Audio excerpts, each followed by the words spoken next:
Welcome to Crime Besties. We're here for another episode and another week of recording. Meg, as always, how are you? How's it been? What's been going on? Yeah, it's been a week.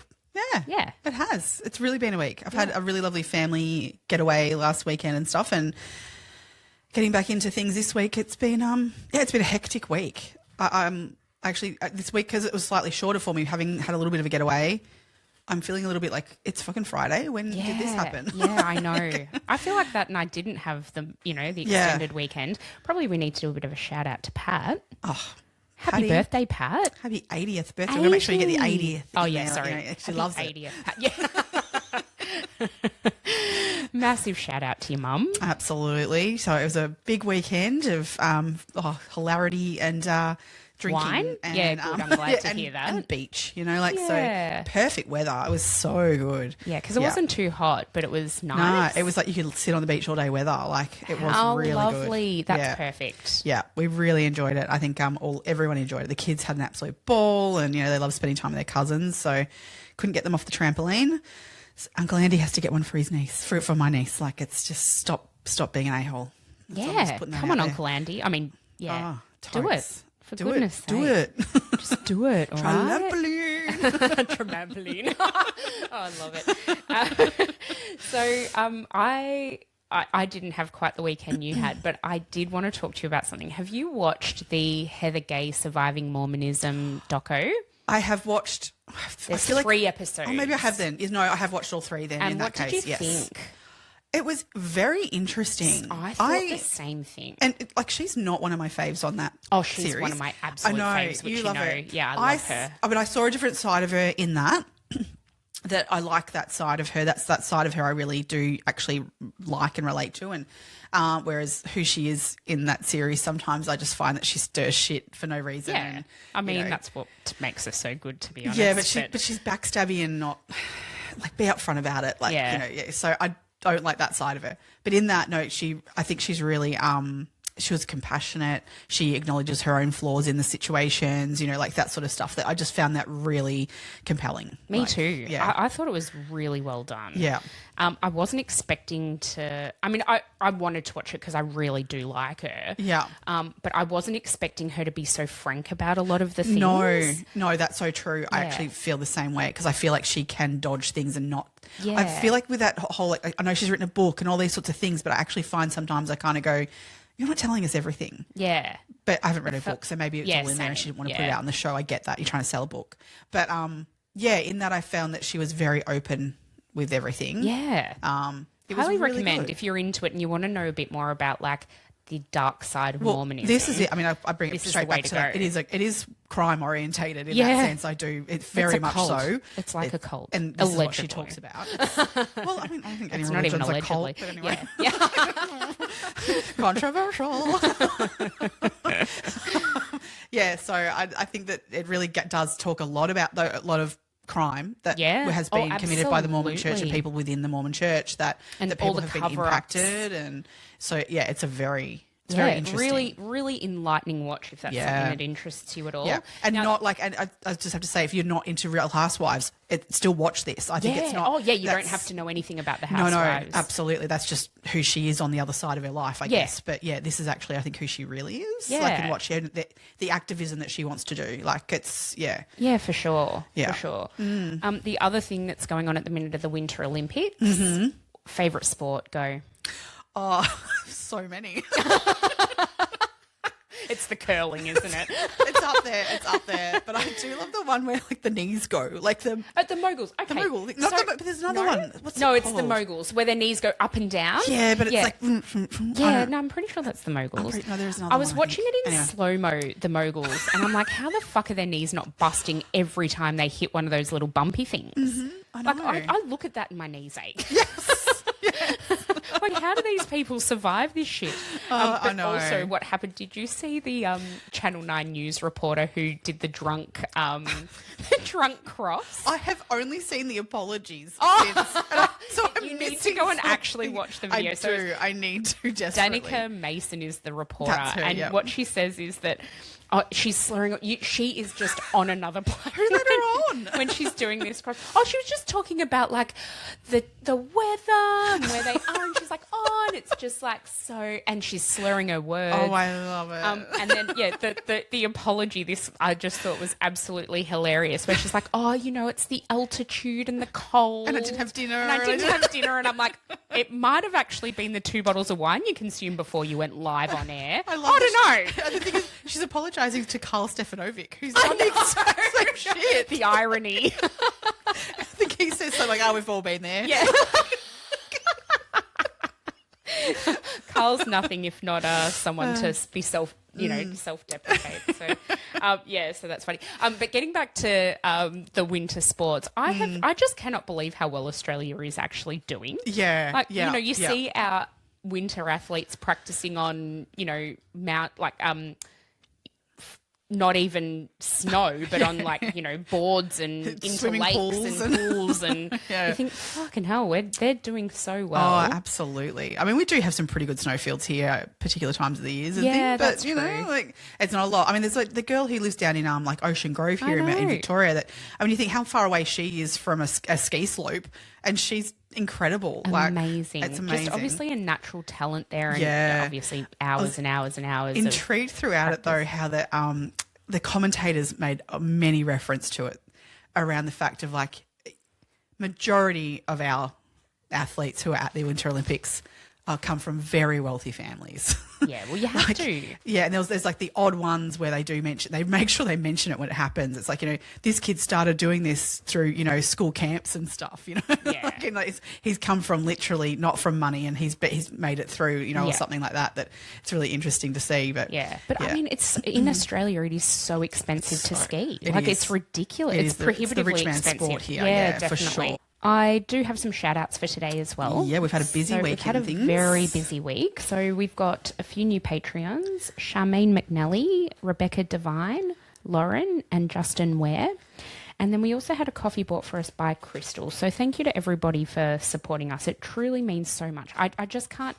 We say it every time. Mm-hmm. It still blows my mind whenever we get somebody, pop something through. And our Patreon community is growing. Yeah. And we really appreciate that. I love the engagement over there. We get some lovely little likes and comments, and we really, truly appreciate that. So thank you, everybody who supports us, even just for listening. Oh, this is it. Thank you, thank you, thank you. Absolutely. Our listens at the moment are really escalating as well. So I think we've had a beautiful message just yesterday. I think it was, and I cannot think of the person's name, and I will find it and I will mention it next week, maybe on that episode. But a really beautiful message from someone saying how she's been telling all of her friends and family about us, which is just amazing. So I love hearing those comments, and that's the best thing you can do for us is mention us to someone else, because it grows the podcast and all that helps. So that is so good, and it's great that people are enjoying it. That's it. It's not just us two in a vacuum. Yeah. We love that. We love that. Even though if we were in a vacuum, we'd probably still be doing this. This is the thing. I love it. It's my Friday. It's a good Friday. It's a good way to end the week. It is. Now, we are going to be discussing the Murdoch family murders and everything that goes before and after that. Because it's such a massive, massive tangle, web of, oh my God, everything. We've decided to split it into 2 parts. Yeah. So this week we're going to be focusing on what happened before the family murders happened. And then next week we'll be focusing on everything that kind of happened from the family murders and onwards. I would imagine a lot of people know this story, even just having a little bit of an idea, only because the Netflix documentary or docuseries about this was really, really, really popular upon its release. Yeah. Because this story is fucking crazy. It's batshit crazy. It's batshit crazy. And then also I think any story that involves really rich people is so intriguing. Yeah. Don't you think? Oh, absolutely. Because, everyone's intrigued by their life, in any way. Anyone who has access to that much money, you think, how do you live? Yeah. And they do live what's a it very like? different life to the majority. I mean, you were talking about, Although we will get into this, I reckon, as we go along. But if I had their money, I wouldn't spend it the way they spent it. Oh my God. Well, the drugs alone. Drugs notwithstanding. No, I'm joking. But just, I think it says a lot about, like, you know, they come from old money. Yeah. And this is there's old money and new money are so different. Yeah. Very true. Yeah. And I think we need to probably keep that kind of theme going, because I think sometimes you look at things that they do, or I don't know, and you think, oh my God, but you've got so much money. Why didn't you just do this instead? But anyway. Well, as many people say, you don't become that rich without being a tight ass. That's it, 100%. Yeah. And they kind of lived that life. Yeah. Yeah. So what we're talking about, so you will see their name written. It's Murdaugh. Yeah. People pronounce it in lots of different ways. Yeah. They pronounce it Murdoch. So we are going to be pronouncing it Murdoch from here on out. Yes. I did look up like a Scottish pronunciation website, and it did also say Murdoch. But you definitely hear plenty of people say Murdaugh, and I think people like the roll off the tongue of the Murdaughs, you know, the Murdaughs. Hold on, wait, what? Murders. Like, yeah, so It's a bit of a tongue twister. But yeah, but no, they themselves, I have listened to many of police tape and all those sorts of things. They call themselves Murdoch. So I think that's what we need to go with. Yeah. The other one that we probably need to mention too then is Alec. Yep. His name is Alexander, it's Richard Alexander Murdoch, but he goes by Alec, not Alex. However, Alec. everywhere you see it written, it's Alex. It's not like they write ALEC. But, well, there's not a C in his name. There is an No. X. But, yeah, I don't know then why it's not Alex. Yeah, it's weird. Yeah. But they all that's call him Mr. The Alec. least of the weird things about this family. It's actually so true. This family is batshit crazy. So for over 100 years, we're talking, so this is set in the deep South, in Yes. South Carolina, Hampton County, South Carolina. Can you do a Southern American accent for me? Hell no. Can you? Oh.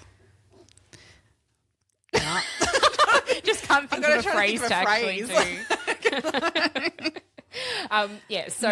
This is Go set... to the oyster. No, can't. No, can't do it. No, You went, I'm not going to go in tried. it. I knew where you were going with this. We need to talk about that too. Anyway, Same. So we are talking about a family that is so well established in South Carolina, especially in Hampton County. They are over 100 years, 4 generations, was it?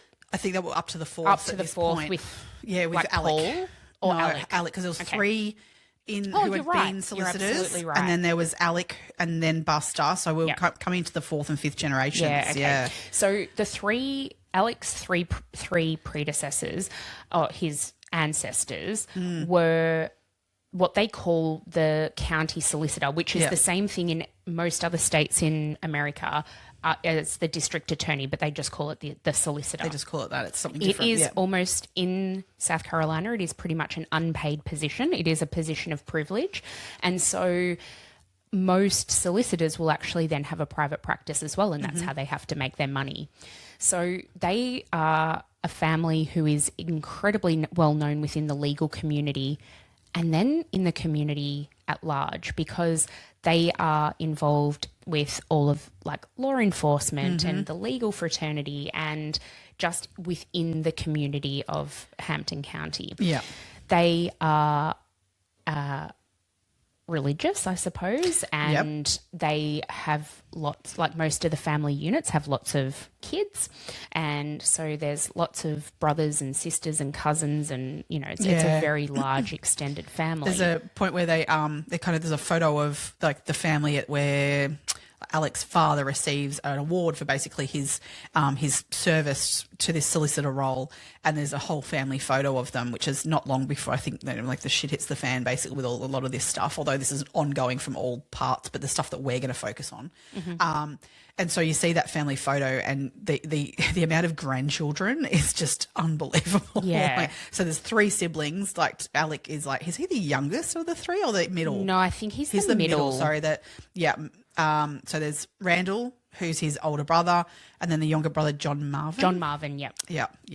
So it's only 3 siblings there, but the 3 of them seem to have, I think Alec only having 2 kids is kind of the weird one. Unusual. Like, you know, the Yeah. others seem to have 10,000 children. They all came out of nowhere. Yeah. There's a whole cast of characters in this story, so I thought maybe we could introduce a few of them so Yeah. people kind of have a little bit of context as to who we're Yeah. talking about, and then I may need to try and put together a bit of a family tree on the socials for everyone, because it does get kind of complicated. it does get kind of complicated. Yeah. So I think we'll talk about it from Alex, starting with Alex. Yeah. So he was this nuclear family's patriarch. Mm-hmm.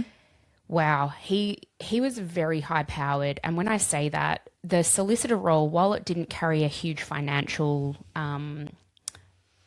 incentive or a huge financial gain, Yeah. it certainly gave a lot of power and a lot of influence, and he absolutely used that to his advantage. Yes. He was described as a lawyer with a silver tongue, like he had the gift of the gab, and he had that sort of good old boy South Carolina charm, you know. There you go. You got Thank it. you.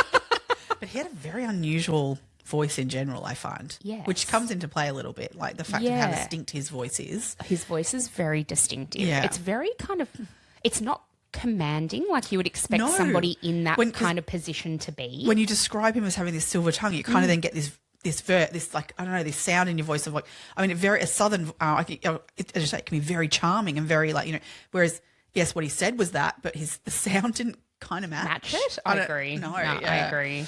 Yeah. I think what we're going to find out, you know, about Alec as we go along is that he was actually incredibly manipulative. He was a drug user and he was addicted to opioids, and you know what that inspired we will be discussing over the next couple of episodes. Sure. He had a nickname, Big Red, because he was big and he had really, really red hair. Yep. And so did both of his children. It is fire engine red. Yeah. Like, they are total rangers. As we say in Australia. Lovingly. I'm married to one. Yeah.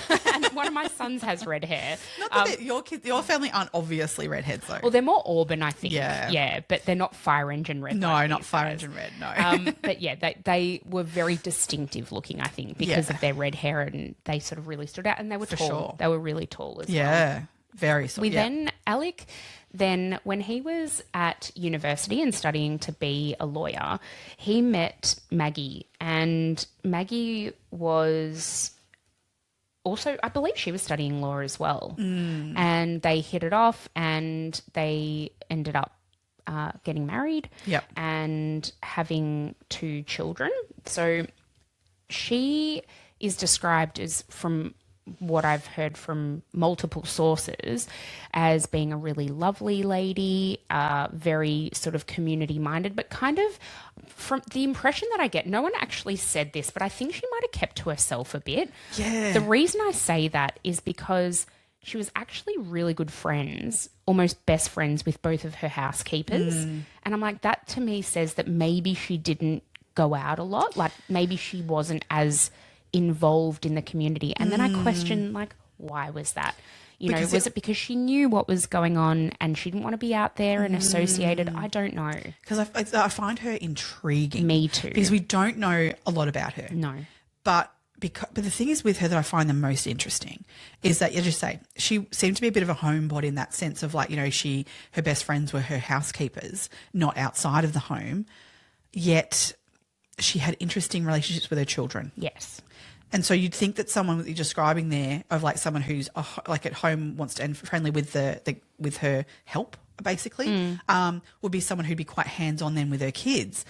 No, she was involved, I would say, at a level. Yeah. But not. Do you didn't feel have like that maybe? loving Do you think element like of maybe her. she was involved because she was there? It wasn't like. She was involved, I think, more of in a sense that she knew what they were doing and what was happening, Sure, but didn't actively parent. Yeah, maybe? okay. Yeah, I think that's probably fairly fair. Yeah. People describe their home as being really warm and welcoming. Yes. In that, I think she was very house She was proud. a host all the time. Yes. To me, that her role in home was hosting, not mother. parenting. Yeah, I think that's really fair, and we'll get into that probably as we go through this story and introduce more characters too. Apparently she would decorate the home for any season change, anything that was coming. They hosted a lot of things doing what they did. They would have parties for everything and anything, and she would host all these things, and she would do amazing decorations and these sorts of things. And that was, she had help to do that with housekeepers, etc. But she led all of those things. So she was talented in that way. Yeah, she was also described as somebody, she liked the finer things, so she liked really expensive jewellery. She had like this particular tennis bracelet that she always wore that was like extremely expensive. She was always decked out in gold and diamonds. Yeah. And those things she was really she valued that kind of thing a lot. Which is interesting in that lifestyle she led really in some ways too. Definitely, because again, we'll get to that in a sec, but they lived, in a rural like ranch kind of property which comes from where they were. Like that's the community they lived in. Like absolutely, that's what people do there. Yeah, I mean, if it's not for you, not for everybody kind of situation, and very different to say a wealthy person who lives in New York or that kind of situation. But their wealth was in this ranch kind of style living of like hunting, all those sorts of things that she was around, but yet she would still wear the diamond rings, but still get in and muck in and clean out dog kennels and things like that. So it's very juxtaposing, I guess. But she could manage both. Yeah, and I think she was always like really well dressed, really well groomed. So I think appearances to her meant a lot. Like that was really important to her. Yeah. They then went on to have 2 children. So the eldest son was Buster. So his name was actually Randolph Jr. Yeah, I guess he would have been like the 5th. Yeah, but I think he was just like Randolph Jr. Right. Murdoch. Yeah, because he went with the Buster nickname, which is they nicknamed him Buster. Really it gets so bloody complicated because his great grandfather, who had passed away by this point, was also nicknamed Buster. So there's 2 Buster Murdochs in this story. We're not really going to be talking about the older one, so don't worry too much about that. But because his grandfather was also Randolph. Yes. Yeah. Yeah. And his uncle is Randolph. Yes. Yeah. There's so many of them. Yeah. I mean, choose another fucking name. So he was the older son. He was the golden child, definitely to Maggie, but also to Alec. Yeah. And they pinned a lot of their hopes and dreams on this firstborn son of theirs. I believe the pressure was on him from very, very early on in his life to follow in his father's footsteps and carry on that family tradition. That is a massive burden and pressure to have on a person. Absolutely. But that was the expectation and, all of that. He actually ended up going to university to study law. And he was actually expelled from the program because he was found to have plagiarized several assignments or whatever, something like that. He will actually come into our story in the not too distant future now because of certain involvements that he had with victims that played into this story. Yeah. The next son was Paul Murdoch. Now, he's the youngest son. The family's, quote unquote problem child.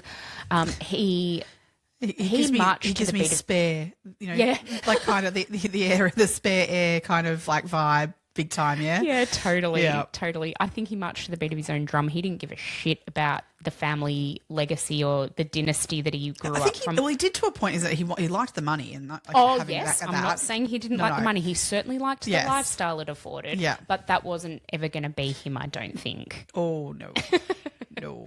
But I think he was raised to almost be that. Like he was a bit like, over there, mate. Like pushed aside, ignored. And he says that as well in interviews that the police have done and then subsequent interviews after after some things that again we're going to talk about soon. He was interviewed and he actually, and even one of his ex-girlfriends talks about the fact that he actually had a much closer relationship with his housekeeper. Yeah. She was more like a mother figure to him than his own mother. Yeah.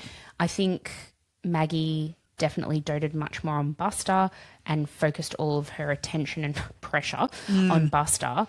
And yeah, as you said, they kind of like swept Paul to the side and were like, well, and Gloria really took him under her wing and she loved him like her own. Like She did, but she saw who he was too, I think. But she loved him anyway. Yeah. Oh, absolutely. Yeah. She loved him for all his flaws, whereas I feel like maybe Maggie and Alec might have seen those flaws and they didn't love him in the same way. It wasn't unconditional. No, this is it. And I really struggle with that. Same. Like, how can you do that with your own kids? Yeah. I mean, we all have our moments with one where we're not like as happy with them, but you always love them. Oh. You know what I mean? It's just, I really struggle with that whole concept that Me you're putting one too. focus on, like, on this child and, oh, no, you over there. I can't know how you do that. I know. Ugh, It's yuck. bizarre. Yeah, but this whole family's fucked up like that. I think that goes back. I think that's a generational thing. Yeah. Okay. So are you saying like the firstborn son is like Not necessarily the the be all and end firstborn all? when we get to Alec. Well, that's true too. So, I mean, I know there was rivalry really between him and his brother Randall. As much as he comes into play in some of this stuff and he has a role in all of this, he was older than Alec. Yeah. But he played second fiddle to what went on here. And he was a lawyer too. It's not like he was. wasn't a lawyer. No. But for whatever reason, Alec was chosen. You're right. I actually hadn't thought about that. Yeah, And so just the golden child then that has been chosen. Yeah. And okay, it doesn't it really rank in terms of birth order, didn't seem to really play into that. Yeah. There's personality traits obviously shone through that were focused on. Yeah. And that's how they ended up the way they ended yeah. up. Interesting. It's really interesting. It really is. Psychologically and stuff, I find this all fascinating. Oh, it's so fascinating. And how the generations, how do you get to this? Yeah. Like, because it doesn't start here. Nope. You know, like this is, No. So what we're going to we're going to actually go in chronological order today. Yeah. And the reason, so we're going to start with something that happened before any of this came to a head. So in the context of us telling this now, it's probably worth just keeping in the back of your mind that everybody thought at these times that this family was amazing. They were like pillars of the Upstanding community. citizens, yeah. Yep. And they were so well respected because of the roles they held within the community. Absolutely. All right, let's start with Stephen Smith. Stephen Smith was a young 19-year-old nursing student, openly gay, and just the light of his mum and his sister's life. He had a twin sister. Yeah. His mum's name is Sandy, and I believe his sister's name Stephanie. It sounds right. They were both S names, I know. Yeah. Like they were all S names. Yeah. He was, on the night of the 8th of July in 2015, he was found dead in the middle of the road in rural Hampton County, South Carolina. Now, it's a really fascinating situation. So, his car was found 3 miles away from his body. Yep. The gas cap was off and his wallet was still inside the vehicle. Yep. When the police found his body, he had a gash on his forehead, a really nasty one. really nasty, like Yeah. almost to the point where it deformed his, it deformed his face. Yep.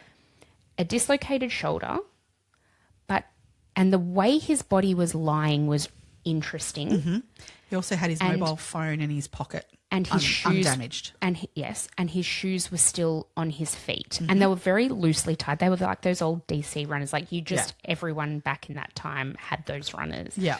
And they were like, the boys never tied them tight. They always wore them loose, which just, I can't even. I cannot have a loose shoe. Oh. It has to be tight. Spend some time with my son. Oh, that's why it drives me mad. That's why every time I see him, I'm like, oh my God, can I please do up your shoelaces? Yeah. But I know that would drive him mad. I know. He looks at every time I say to him, can you tie your shoes up, please? They're not tied enough. And he's like, they're fine. No, I can't even. No. Give them to me. So the police were like, 911 was called. The operator sends out police ambulance. And what comes to the fore, or what they decide has happened, is that he's run out of petrol, left his car on the side of the road to go and find petrol. However, there's so many issues with this story. yeah. So what they then allege is that a semi-trailer a semi-trailer truck was driving past and possibly unbeknownst to the truck driver even has hit him. Yeah. And that has caused that laceration to his face, and then he's fallen, dislocated his shoulder, and the laceration to his head is what's actually killed him. Yeah. But there's so many things. There's so many things. So let's get into the issues with this. Yeah. The first thing is, this happened at like 1 or 2 o'clock in the morning, did it? Yes. Yeah, it was really early in the morning. Early as hours of the morning. Yeah. So the first thing is that if he was walking towards a gas station, he was actually walking in the wrong direction. He was walking towards home, like not where the gas station is. Yeah, but he'd taken... The other thing is, if you leave your car on the side of the road, you don't take your gas cap off and leave it off. If that was me, I would have put it back on, shut it, taken my wallet to go and pay Locked for your the car petrol, up, like kind of thing. the car, and left it in that state. Which that's where seeing that like that, the police did sort of say that felt staged in some way. It's like pointing to something. It's like... Oh, no, I'm out of fuel. Look, see, look here. Yeah, exactly. Yeah, whereas anyone else would have, closed that up and locked their car up to go looking for fuel. Yep. The police did look into whether there was any mechanical issues with the car, and there weren't. No. It had actually run out of fuel. Yeah, legitimately had run out of fuel. His sister has said too that, this is something that they did regularly in the area, that they would walk home from places or whatever. And something that Stephen had always said was that he would never walk along the road. They would cut through paddocks and stuff like that. That walking along the road like that is just something he didn't feel comfortable doing, because so he knew that the simple fact is he was an openly gay man in an area that does not accept that well. He is incredibly brave, and I applaud him for being just who he was.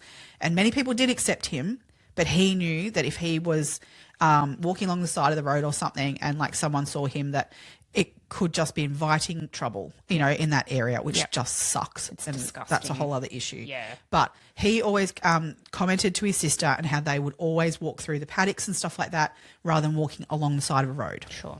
The other thing his mum said is that she thought that if he had actually run out of petrol and this was legit, he probably would have slept in his car and waited until morning, because he for that exact reason as well. So they're both saying that him walking along the road just isn't what he would do. But not only that, he was found in the middle of the road. Mm-hmm. He certainly wouldn't walk in the middle of the road. There's so many other issues as well. So if things happen the way the police allege they happened, if he got hit by the rearview mirror of a truck. Yes. And when I say truck, I don't mean pickup truck, I mean a semi-trailer. Yeah. There's no way he would have been thrown to the middle of the road. He might have been thrown away from the road. Because he was literally in the middle of the road when he was found. Yeah. The other thing that they say is if you're ever hit by a vehicle, your shoes almost always come off. It's like a something physics to do, the thing. friction and of like your feet on the ground, and then the rest of your body being thrown forward. Yeah, your feet literally just come out of your shoes. Yes. His shoes were on so loosely that they would have definitely come off. Mm-hmm. If you think about the impact of a truck hitting you, hard enough to kill you. Don't you think and he fell, the mobile phone was under his body, so he's fallen in his onto his back mobile pocket, phone. kind of, under his bum sort of area. Don't you think that would have shattered? There was nothing wrong with his phone. No damage. No. Okay. But there was also no injuries sort of lower body either, really. We were talking upper body damage. Mm-hmm. So that sort of, it isn't really consistent with that kind of accident either, and being thrown, that he would have something lower body. Yeah. But there was also no debris from any vehicle in the area. So they scoured that area for vehicle, indications of a vehicle, so they could basically go, if this is a hit and run, we're going to find out who was driving that vehicle. There was none. And they also said that they tested his clothes for microscopic paint particles. Glass bits and things like that to be found. Because if he's hit a mirror, something would have, glass could have shattered, anything could have, there was zero debris from the vehicle on the ground or found to be on him in any way. Yep. Yeah. It's really interesting. The FBI did get involved eventually because basically the case went cold. Yeah. Very, very quickly. A particular police officer who really looked at this thoroughly. He was, I want to say his name was Michael Smith. I might be wrong. I don't remember. I can't remember. I feel like that was right. I should have written it down. I don't know why I didn't. He was, this guy, he was a local cop who was looking into it. He got really deep in it and was, he knew this, just none of this added up. He followed every aspect and every lead of this. Now, what's interesting about him doing that was that the more and more he looked into this, the more he felt like he was being followed and being surveilled, particularly when he went into town near where the Murdoch's law firm was. Is their private He law would get firm. phone calls from them. Mm-hmm. Now, the other thing that happened straight after this accident was that Stephen's family, his mum, I believe it was, that answered the phone, received a phone call from Randall Murdoch saying that we will represent you in this situation legally. Just offering that free of charge. We will do that. Now, Randall Murdoch and the law firm that he was in, absolutely they would represent people like this. But that family never reached out to them. They had no connection. They did not have any connection specifically to him. Like, why would they be getting that phone call from him? Mm-hmm. Very interesting. The other thing that Sandy says is that she received that phone call before she knew or had found out from law enforcement that there was potentially someone involved. So, like, what I'm saying is they hadn't discussed the case with her. Yeah. So Randall, when he phoned her, Yeah. he knew more about her son's case than she even knew yet. So this just goes to show the influence that the Murdoch family and their law firm obviously had over law enforcement. Yeah. Who's working for who here? Yeah. There's definitely information passing through to people that shouldn't really have that information at this point in time. Like, what have they got to do with this? Yeah. That they have information And I'm on. sorry, why are they getting information before the mother of the victim? Yeah. Yeah. Yup. Yeah. That happens a lot in this, unfortunately. Unfortunately. Yeah. So there's a lot of bits and pieces with that none of this adds up. Yeah. And there's already some indications and that, like, why is this sort of linking back to the Murdochs? Where is that? And so in this investigation, this police officer found that a particular name just kept coming up. So I believe there were over 100 pages in discovery or about this case in the documentation. And in those 100 pages, now I'm talking these are statements, these are, information that the police has collected. Yeah. And also this is when members of the public phone in with information about the case, this all gets recorded, in these documents. Yeah. 40 times the name Murdoch comes up. Yeah. In 100 pages worth of documentation. No one else's name or no other name comes up more than once or twice. Yeah. Okay. So we're starting to get a bit of an idea here. What's going on? Why is the Murdoch name coming up? Mm-hmm. And then the case kind of goes cold. It wasn't until June of 2021, and that's significant because of what happened around this same time and why this was opened, why this case was kind of reinvestigated, which we will absolutely get to in next week's episode. Yeah. But this was reinvestigated in 2021 and it was looked at in a very different light because of other things that have happened, which we are getting to. Yeah. So the rumours were at this point, and I guess the inference is that Buster Murdoch, so Alec and Maggie's eldest son, the golden-haired child, the one who's being set up to take over this family dynasty, was having a secret relationship with Stephen Smith. Yeah. Now, I can imagine in that family that would have been absolutely unacceptable. Yeah. It would have been just humiliating to the family. It wouldn't have meant that he could carry on the legacy that his father and grandfather and great-grandfather and great-great-grandfather had established. Yep. And so I think what's then inferred, or what ends up being investigated, is the fact that the Murdochs have found out about this relationship and orchestrated the events that led to Stephen's death. Yeah. Yep. I have thoughts on. Go on, please. So do I, but I'm so curious. Go, tell me what you think. I mean, yeah. Well, firstly, with all this information that came to them about, you know, these rumors and like, there's a lot of like recordings of those rumors, like people that have come forward and explain what they know. Now, when in all of that though, no one is first person. They're all saying, my friend told me, my cousin knows so-and-so who told this story.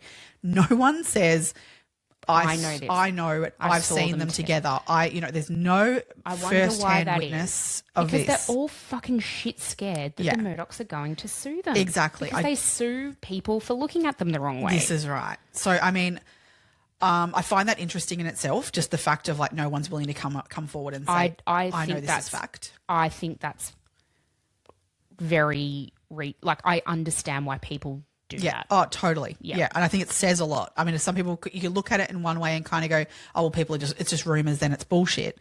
But I think you've got to it's weight in it, because there's too many people that say it. Yep. Too many people have come forward to, and have said the same stories kind of thing, that I just go, nah, there's weight in this. It's like, where there's smoke, there's fire. Totally. It's like, and people have very, very similar stories and very similar accounts. And it's like the world's worst kept secret almost. Exactly. Especially amongst the younger This is it. It was all younger people that were coming forward with this information. I feel like they're not, what have they got to gain by, I mean, they shouldn't, if they didn't really want anyone linking them to it, they just don't say anything. Yeah. They're willing to come forward and say something and go, well, I've heard something. I think that those two are having a relationship. Like, I think there is plenty in it. Mm-hmm. Now, but I think that Buster obviously has a reputation to uphold. Yes. And so in many ways. So I do think that maybe he was aware that these rumours were getting bigger. Mm-hmm. And so he had to do something to shut it down.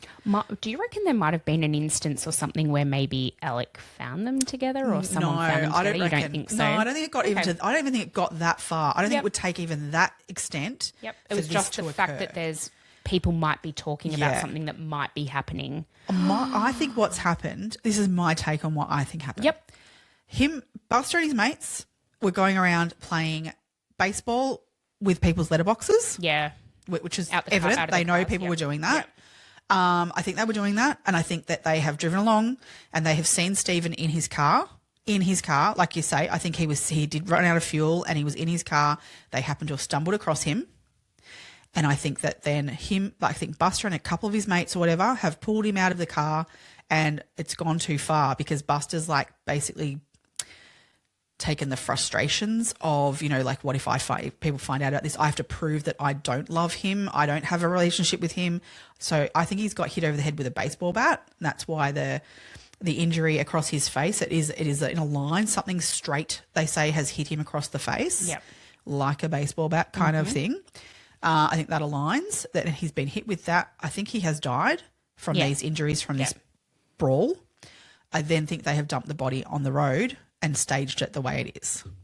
But I think this all just came down from, like, wankers who think they're above the law, and Buster covering his tracks of a relationship with this guy. Do you think any of the next generation up of Murdochs had anything to do with the staging of the body or the cover-up? Oh, I think quite possibly. I think he's obviously, as they do, I think he's immediately got on the phone when this has happened or whatever and gone, shit, what do I do? Yeah. And I do think then others have got involved to protect him. I think so too. And I think that then, because I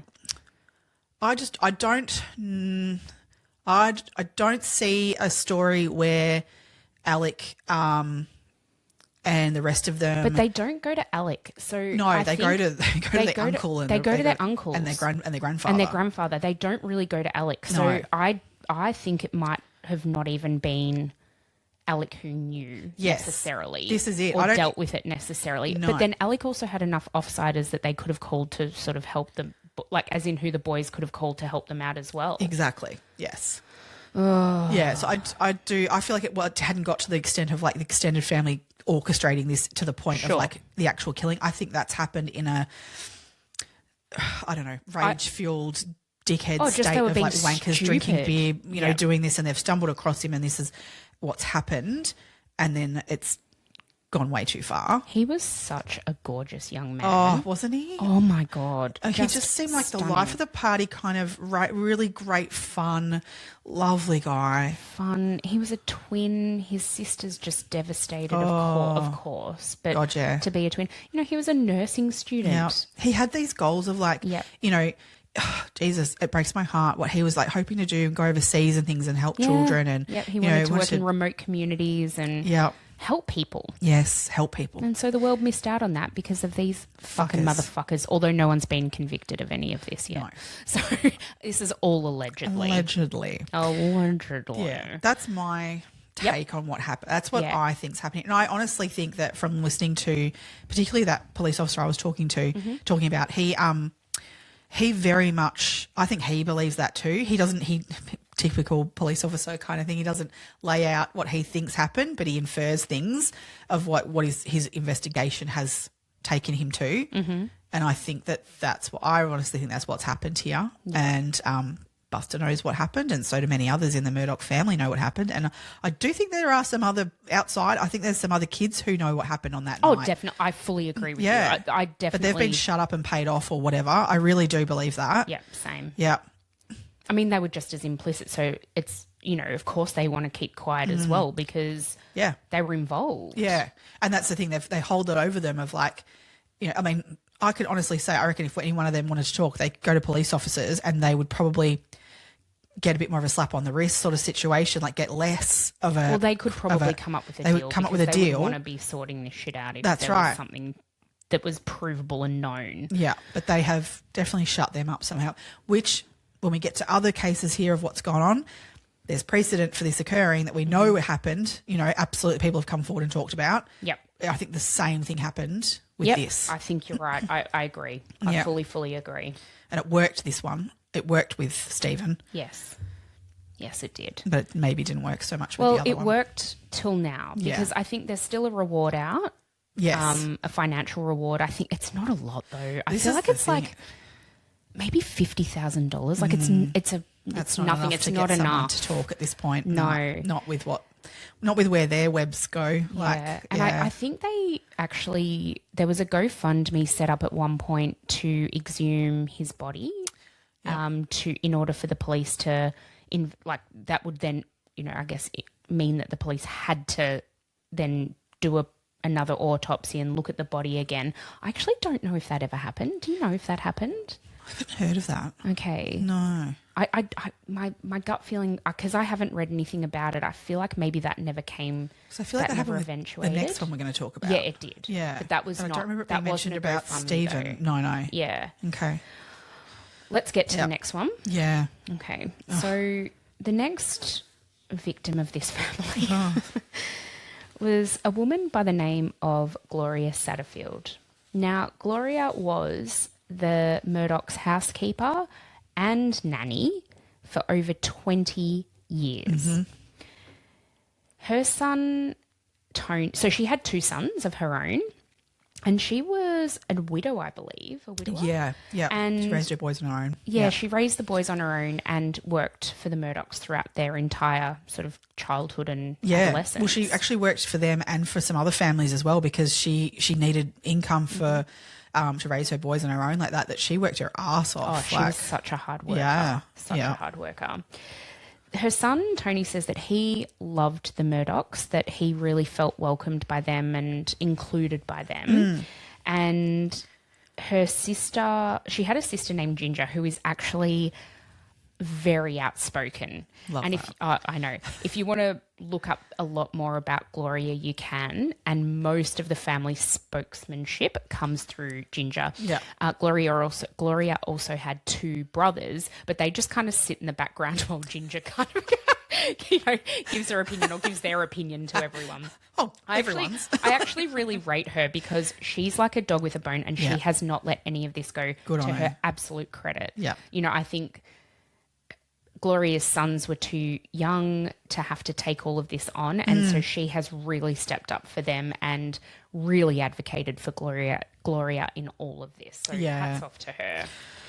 Amazing. Gloria loved tennis. She was an avid tennis player when she had, the small amount of time off that she had. Yeah. She loved the colour purple. And as I said, she was always up at the crack of dawn at her first job, finish that one off, go to the next job.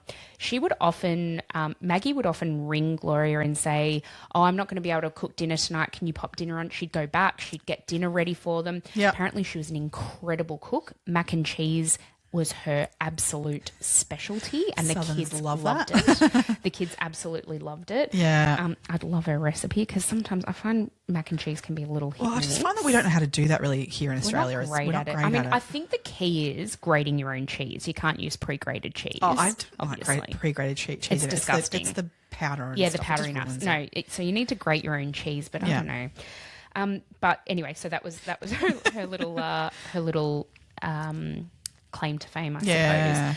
So the relationship between Paul and Gloria, especially, apparently was they were very bonded. Yeah. And as we were talking about a little bit earlier, she saw Paul and all of his flaws, but she loved him anyway, and she would do anything for him. And he obviously felt very supported by her because Paul's ex-girlfriend says that he had a photo of Gloria in his wallet of no one else, just a little photo of Gloria. Says a lot.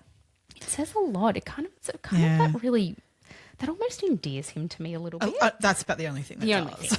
Oh, there's not anything because else. Even Gloria bailed up that ex-girlfriend and said to her, no, maybe don't date him. Maybe move on. He's not a good guy. Yeah. I love him, but he's not a good partner. No. Yeah. Move on. And she was a lovely girl. Oh, totally. And in my a heart lucky breaks sort for her. of, We'll get my onto heart that. breaks for her too. God. But I just think she didn't know what she didn't know. She I was think a young she was girl so in innocent. yeah, absolutely. And she didn't see things for what they were because that's not how they were presented to her. No. Yeah. Anyway, so this accident, in inverted commas, accident. So the property where the Murdochs lived was called Moselle. Moselle. I didn't do a really good job there. I suck at it though. Oh God, It's not easy. Do an accent. I feel like you were better at the South African accent that we were talking about in our Patreon episode. But anyway, so we're not going to do any more accents. Sorry, people. We suck at it. That's So fine. bad. Can't be good at everything. Yeah. Almost everything, just not absolutely everything. So this accident, in inverted commas, happened at the property at Moselle. Yeah. Now, the reason we are naming the properties is because the Murdochs also had so many properties, not just in South Carolina, but all around the country. Yeah. So in February of 2018, a 911 call comes through, and you can hear the recording of this literally anywhere. Just Google it, you can hear it. Yeah. A woman who is later then identified as Maggie Murdoch reported that Gloria had fallen back down 8 brick steps at the front of their home. Yeah. Now, apparently on this particular day, Gloria was going over to Moselle to pick up her check, her pay, and they didn't necessarily know. They knew she was coming that day. They didn't necessarily know when. When Maggie rings 911, do you find that phone call really confusing? Very. Because she doesn't actually... So to me, right? Yeah. If I was ringing 911 because anyone had fallen at my house, now apparently Gloria, there was bleeding. She gave no really amazing information about the state of Gloria. Nope. The operator asks, is she conscious? And she's like, yeah, maybe. And then she's like, oh, not really. I'm like, you're either fucking conscious or you're unconscious. Yeah. I don't know that there's much in between there. No. She gives no detail. She's like, I think Maggie, no, then Paul gets on the phone. You hear Paul, so he's definitely there. He's definitely there. He gets on the phone. Yeah. And he says to the 911 operator, I think she's tripped on the dogs. Now, And they basically, the 911 operator's like, yep, we're sending somebody out there. We're sending EMS or whatever out really there. no panic in any of their voices? No I panic. want to say that. Like, yeah. She's got, and then what Paul says is like, she's bleeding out of her ear. Yes. And that to me would be like, fucking hell, fuck. Like, but he's like, oh, she's bleeding out of her ear. And they're like, yeah, okay, well, we'll get someone over there. Yeah. There's not like, will you hurry, please? Yeah, like, there's nothing like that from, and this is where I kind of go, like, Paul was so connected with this woman, yet he was very, she's fallen. No, get help now. Oh my God, this is like someone who means so much to me is injured and hurt and could be. It doesn't even matter if they mean something to you. If someone's fallen and at your house and has blood coming out of their ear and from the back of their head. Yeah, but he's a cold person now, I think, in many ways. But I just kind of go, this is particularly a person that I thought he might have that. That's so true. Thought about. And and he doesn't. No, and I'm like, oh God, this makes it even worse with him. Yeah. When the EMS get there, and I believe law enforcement also went on the scene, what they find is Gloria's body on the stairs still. Her legs are up on like the higher step or something further, and she's her head's on the ground, like her body's on the ground. Yeah. It looks like they have not really made an attempt at first aid, which again I also find interesting. Like, why wasn't the 911 operator telling them to provide first aid? I assume they do that in America. I would have assumed so. Yeah, so that I find really odd as well. Like, but then I listened to the call and I'm like, maybe the severity of what happened didn't really get over, because the 911 operator does say to Paul when he's on the phone, has she ever had a stroke? And he goes, I don't know why you're asking me all these questions. Just get somebody here. And she's like, I've got someone on the way. I need to ask these questions. And he never answers. I think he says, I don't think she's ever had a stroke. But then they need to know more information that is then not forthcoming. No. Well, that's where I get, though, I think that they didn't know stuff about her as much as they had a relationship with her. Well, they didn't bother to get to know her. Yeah, the operator asks Maggie, how old is she? And she goes, I don't know. Oh, I guess she's about 50. Something. Yeah. And I thought, well, for someone who you're so close with and that there is a lot of information to make, that she raised your children, basically, and all these things that I go. 20 years they've worked. You've noticed. She's worked there. And think even Alec, in one interview I heard of him saying, they asked him how long had she been working with you, and he kind of did the whole, guess it'd be maybe around 20 years. He couldn't even pinpoint how long she'd worked there, which I find that interesting of someone who, he employs people. Like, he's got, a big law firm, like, kind of thing. I don't know, someone like that, how long they've been working with you for, because you'd be like, wow, we nearly came up for 20 years, Gloria. We should do something special. You've been with us for so long. I don't know, like, wouldn't you? Definitely. Yeah. Especially because, like, in that setting, that's quite an intimate, she's picking up their underwear off the floor. I mean, and wouldn't you know, if she's raised your kids like that, well, Paul was 2 when she came on That's board. right. You know what I mean? Like, Buster was this age. Yes. So therefore she's been with us that long. But no, they didn't care enough to think about it. They didn't think about other people like that and themselves. It was all very self-centered, I feel like, as much as, oh, they're just interesting fucking people. Really interesting fucking people. So interesting. So at this point, Gloria is in a really critical condition and she is, I believe they airlift her to a hospital in a nearby town, because I think in Hampton County there's no like tertiary hospitals or anything like that. So they've airlifted her to the next closest facility. I think it was in Georgia or something. Yeah, right. Anyway, and she was in hospital for 2 weeks, and the decision was eventually made by her 2 sons to stop her life support. Her injuries and her subsequent, like the brain injury, meant that, her state was incompatible with life ongoing. So, yeah. But her death certificate says she died of natural causes. Yeah, that's interesting, isn't it? What's with that? Well, I don't know that falling down the stairs is a natural cause. No, because what they said is basically in hospital she then had like a heart attack. Yes.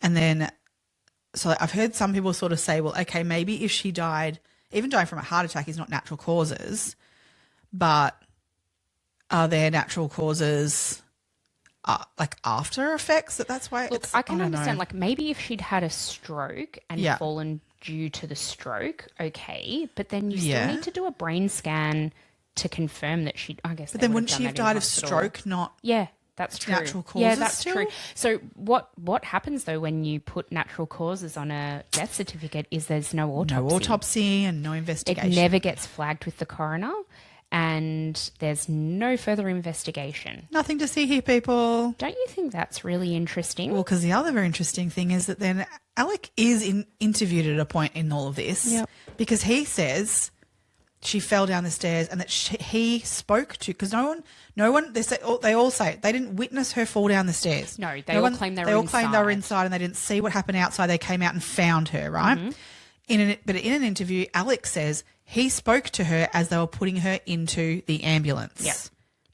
Now, the paramedics that were on the scene and all those sorts of people say Alec wasn't even there.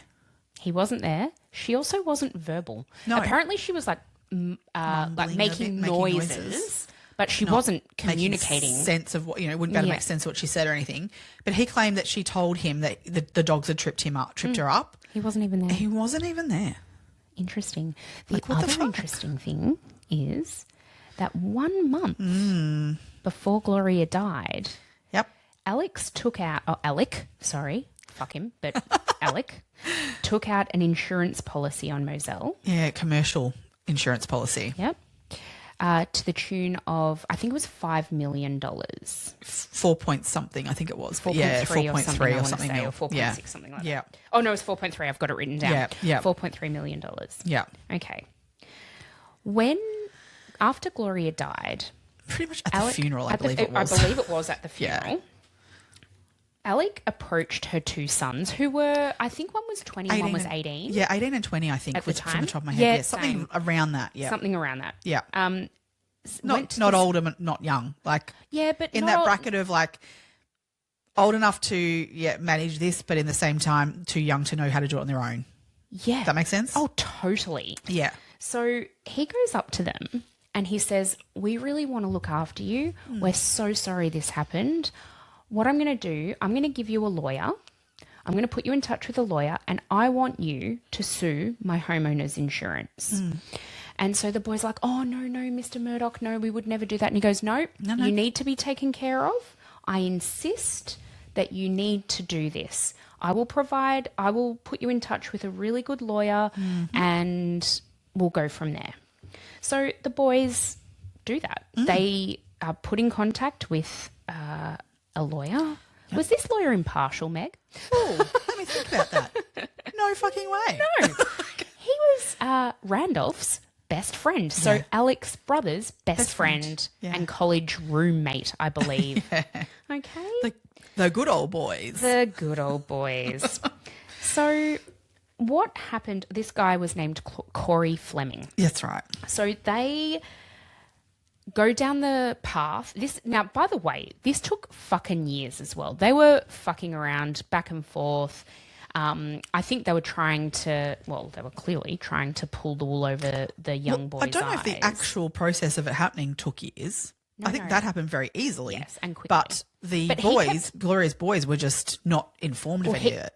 They were informed, though. They were just bits and informed the wrong pieces. thing. They were like, "Oh, yeah, we're spoon-fed doing bits this. and pieces when they wanted them to. It'll be another 4 months. We've got another hearing. Yeah. Oh, but you don't have to be there. Don't worry. We'll take care of all of this taken for care you. of. You guys don't need to worry about this. You don't need to worry at all." No. What eventuates is that so Corey and Alex sued Alex's home insurance, this commercial insurance, for the full $4.3 million. But they had told the boys, right, the two sons, that the settlement, it'll take care of you guys because we'll probably be able to get about $500,000. Exactly. 500,000. That's what they were sort of thinking, that this is a ballpark figure that their boys were expecting to get out of it. Yep. Which they were like very, very happy to receive if that's what would happen out of this, that they would receive that money that would really help them out. Yep. And that's a lot of money. Yeah. Nah. Turns out $4.3 million. Alex and Fleming stole the entire amount. Mm-hmm. The boys have never received any a of it. cent. Not a cent. No. And it wasn't until later events that occur, which we'll get to next week, that gets flagged with them. Yeah. That exists. They didn't even know. They had no idea. What a sack of shit. Both of them. Oh, This all of Fleming them. bloke All of and it. Like Alec. it's just What a fucking piece of shit. Yep. Yeah. What fucking pieces and of as shit. I mean, one guy comes, and again we'll get into it more next week, but this one particular police officer, I think it was an FBI agent, sort of said, well, this can't have been the first one because you don't start these things with a $4.3 million job. So how much of people's money did these sacks of shit steal? Mm-hmm. Mm-hmm. Well, I believe it is untold. Yeah. As in, I mean, skipping ahead here, but I think it's pretty fucking obvious. Yeah. All this shit catches up to Alec eventually. Yeah. And his financial crimes alone, he was jailed for 40 years. That's on his financial crimes alone, let alone all the other things that we're yet to talk about. Yep. And part of that 40 years was this fraud against Gloria's sons, Brian and Tony. What a fucking asshole. Mm-hmm. He is just awful.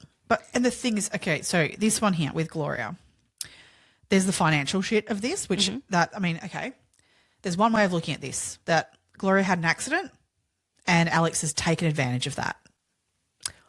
Or did Gloria know too much? Gloria know something that he didn't want her to know, or, and did he take out that insurance, that commercial insurance policy, knowing what he was planning on doing? So what came first? Yeah, my gut feeling, I think the timing of the insurance policy being taken out might be a bit of a red herring. The reason I say that is because he wasn't present when she fell. So I don't know how he could have orchestrated that. I don't know. Yeah, right. I think he's taken advantage of a very awful situation. So do you think she genuinely fell? I don't actually know. I don't know. I can't imagine Maggie would have done anything. Nope, but I can certainly think Paul would. But what would his motivation have been? Or do you think advice of his father?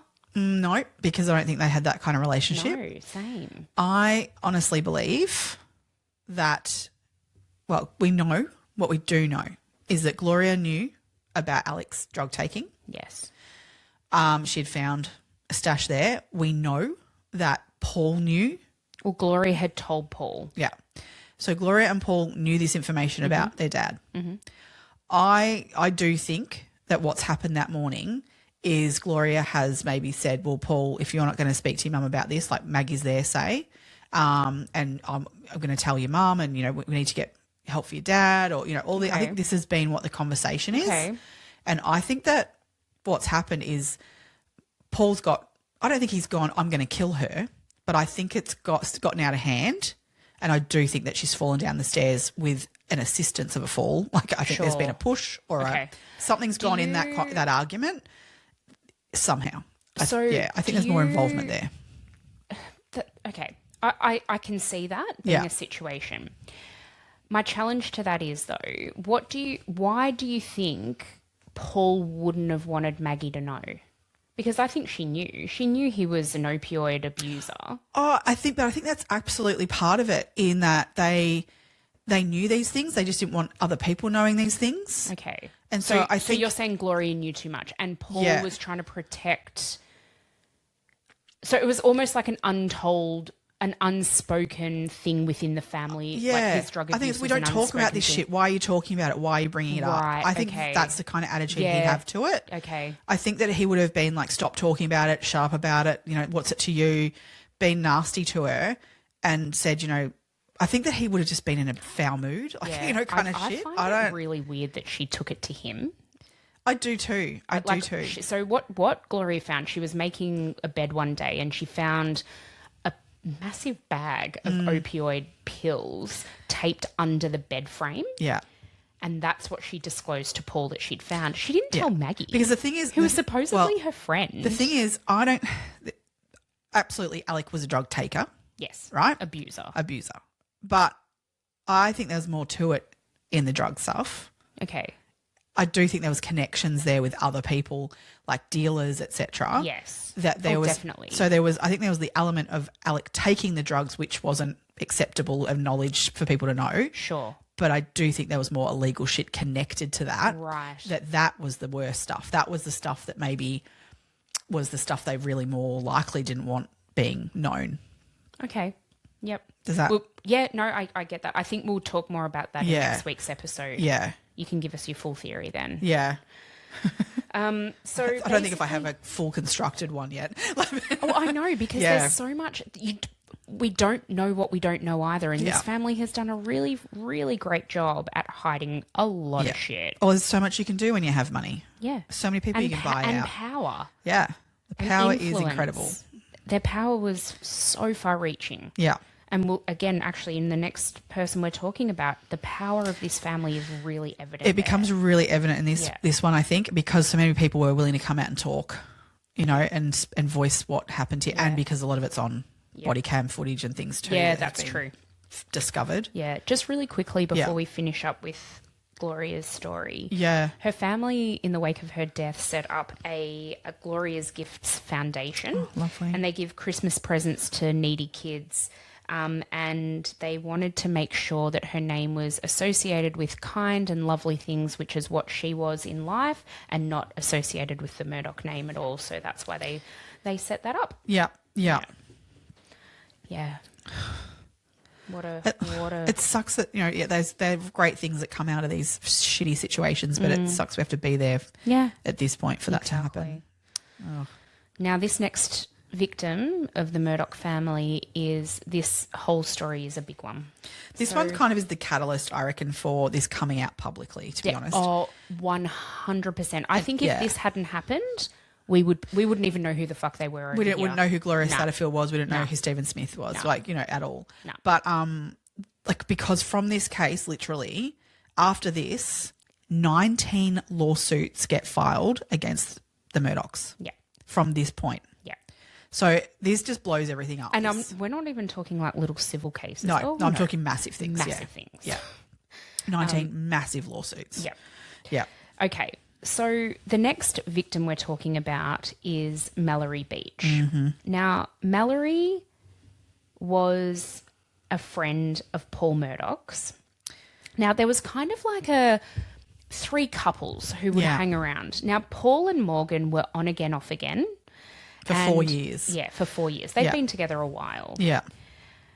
Anthony and Mallory were like young childhood sweethearts. I think they'd known each other for a very long time, hadn't been together that long. No, they hadn't. And this is like they'd been, friends for so long. But Family friends, I think. Yeah, but only in the sort of last 12 months-ish or something. Okay. They'd had a moment where they were like, no, actually, I think it was he came out and sort of said, no, I really, really like you. And she reciprocated and they decided, yes, that we want to date. Like, yeah. I really rate him in the documentaries. So I do just think I. he's so lovely. Beautiful. He's such a lovely boy. And so man. was she. Was such a lovely girl. She was gorgeous. Yeah. I mean, just really, they really suited one another. Oh, yeah. Just really love, young love. Genuinely, like people who knew them and everything had commented how they were like the couple. Yeah, they were going to be They were going to together be forever. together. Yeah. And I mean, I think to this day he's single. Yeah. He just has no interest in meeting anyone, I don't think, after losing her, which I hope he can move forward and have a life. But I know, like, she would want that for him. But Definitely. I mean, when you think about it, this only happened in 2019. It's 6-7 years ago. Yeah. I don't know. You'd never get over it. No. So, and then the other couple were, again, I don't know that these two were necessarily together at the time, but there was Connor and Miley. They are now together. They were together then. They were together then? Yeah. Okay. Yeah. They're still together. Well, when the documentary was filmed anyway, they were still together. Yeah. So Miley and Miley and Mallory were best friends and had been since they were small children, totally glued to each other pretty much since kindergarten, I think. Yeah. Genuine like besties. Yes. And then Morgan had arrived in the town Paul. later. So she'd moved into the area and gone to their school and they'd met each other. Yeah, so I think Paul and Anthony were best friends. Yes. And Connor and Anthony were cousins. Yes. Well, are cousins. Are cousins, yes. And so Morgan kind of started dating Paul and kind of got into this This group. This group. That's Yeah. exactly right. Yeah. The 3 M names, oh my God. So we've got Mallory, Morgan and Miley. Yeah. And when I go to say their names, I've had to actually like highlight their names. So I'm like, this is the one that did this. This is the one that did that. Yes. Yes. All very attractive, gorgeous young people. No, maybe not all of them. Just thinking Paul. I don't get that. And then I don't get that either because Morgan is gorgeous. Just do you know who she reminds me of? Who? Shaylee Woodley. Oh, yeah. Oh, yeah. I literally, because I left the room for a minute, right, when I was watching some of the doco, and I left the room and went, and I could hear it from the other room, and I'm going, why is Shaylee Woodley on my screen? Like, what? And then I walked back in and went, no, yeah, she sounds like her. Yes. And even just demeanour, she just, if they ever do a movie, like She's your gal. yeah. Well, they did do a Well, they have. yeah. Anyway. Yeah, that's, Patricia Arquette played yes, Maggie. Yeah. I do love Patricia Arquette. I do. In that she's like so like not attractive, like kind of like she like, plays it well. She does. She plays it very, very well. Yeah. Although, look, it's very entertaining if you want to go and watch it. It's not. I think they leave out some really key details, but I also understand why. Issues I find with it. I just, definitely. I didn't want to watch it for this again because I'm like, it's not factual. It's not factual enough to like actually, I get watched it quite a while ago. Yeah, that one. it's worth a watch though. Right? It's entertaining. Yes. Yeah. So basically, on the night of the 23rd of February, the tragedy happened after midnight, so it's reported as the 24th. But on the night of the 23rd in 2019, these 6 underage, and when we say underage, we're talking under 21, the legal age of drinking. These 6 friends are hanging out together. Well, they're heading off to an oyster roast. Yes. Now, did you have to look up what an oyster roast is? I most certainly did because you know me, I don't really eat oysters. I fucking love oysters. Love an oyster. When my family do love oysters, and I was like, you don't cook them, do you? Like, so to me, the thought of a cooked oyster makes me want to vomit. Because even I had to ask my brothers about this because, like, okay, so there's oysters Kilpatrick, which they are warmed, heated. Yeah, they're not warmed. Even, they're not even, like I was saying to them, like, they're not cooked. They're not, they're like, no, you don't cook them. No. And I'm like, right, because in my mind, I'm like, they're kind of warm. Like, but no, they're just warmed. They're not cooked even. So I'm like, we're still not at a roast. So what I saw is maybe they I'll basically eat a cooked one then, like, because I can't eat them raw. Oh, but I just feel like they'd be rubbery. Ooh. So they basically barbecue shelled oysters. So you have to haven't put a been burlap shucked yet. sack over them, and like So you steam them. steam I don't them, even like- know. It just to me. Can you imagine the smell? well. That, guys, for those of you not watching on YouTube, that was a genuine gag. I can't. Her eyes are watering now. Okay, let's not talk about the smell of oysters anymore. Okay. I'm sorry. I'm really sorry I did that to you, but oh my God. So anyway, these kids have decided to go to this oyster roast. Now, a couple of things. First thing is they had heard, because these oyster roasts attract a lot of young people in the county, police will be out and about doing roadside checks and sobriety tests and that kind of thing. Yeah. So they decided to actually go via boat. So Paul's dad, Alec, had a boat. Now, when I say boat, it's more like it's bigger than a dinghy, but it's not massive. Like the 6 people barely fit on it. It was a runabout kind of boat. Yeah, that it was for the little canals Yeah. around South Carolina. Yeah. Around Hampton County. And before they got on the boat, though, yes, it was. Before they got on the boat, they decided to go to, what's the name of the shop? I've just completely forgotten it. Where they were buying booze. Where they were buying booze, yeah. Anyway, they went to this shop. It begins with an R. I just can't remember the name of it off the top of my head. It doesn't really matter, but it comes into play a little bit later. Yeah. Paul goes in and he's got his brother Buster's ID because Buster is over 21. And they do look alike. They do look similar, although Buster's bigger, but you wouldn't be able to tell that from an ID photo. A face photo. ID photo, he'd probably get away with it pretty. I reckon he could. Yeah, I agree. And then he also had his mum Maggie's credit card. Yeah, that's right. So he goes into the shop, buys 2 6-packs of beer, And Oh, you can no, see, he had like slabs. Oh, was it slabs? yeah. Was it? I feel like it was more than Oh, that. but he lifts them up like this. He does lift them up, but I don't know. They do like big. I don't know how they sell them in America Okay. because to me they felt like the cube packs of like not 6-packs. Yeah, okay, so maybe it was more than a six. Yeah, I two feel like- six-packs. I mean, we It was sell 2 them- packs of beer that he was carrying. We sell them. out. We always say we sell them in 1 per hour a day. Like Yeah. the 24 packs. Whereas I don't know what Americans sell them in. Like I don't know. whether they sell them in dozen lots and stuff or Maybe, what. maybe it was because I feel like otherwise, how would you lift them up? Because what we're saying is, after he's bought them, he's walking back to their truck, Woohoo, we've and he's got like, 'em. "Yeah, I got him!" Like Yeah. because as you would, because you've just as a 19-year-old bought beer. So I find that funny as a funny 19-year-old I know. because that's more like what we do at 16. Yeah. Don't tell our children. Don't tell my mum. I think she knows.